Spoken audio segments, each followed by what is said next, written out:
Mayrakta laina chathikadaba kanglau palkong leplami ai khaidokpa yadraba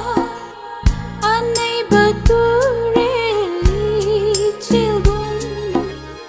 chentharami aigi punsi se hinjarami si se kadaida puri hai bakhandana kayada laina hinlamba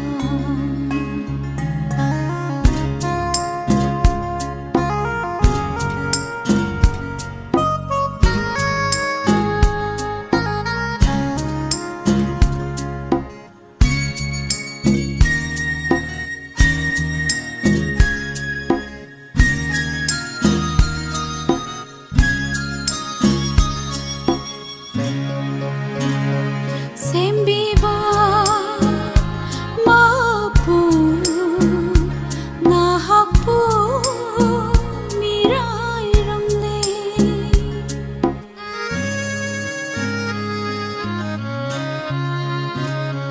tai bangi khongcha tum ilure ipap sing se ko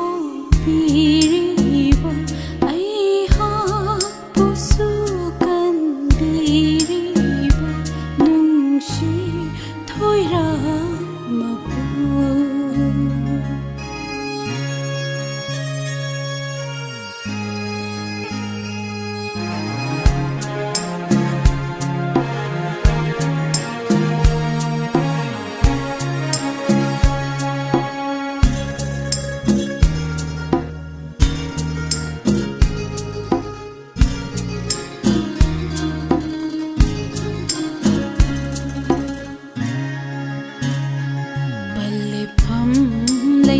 Balai chilgi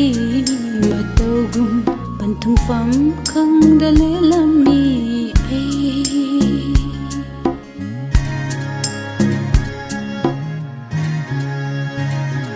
Balai fam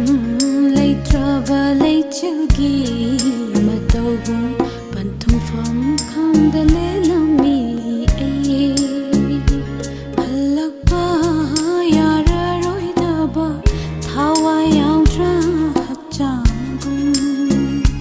hinjarami aigi punsi se kadaida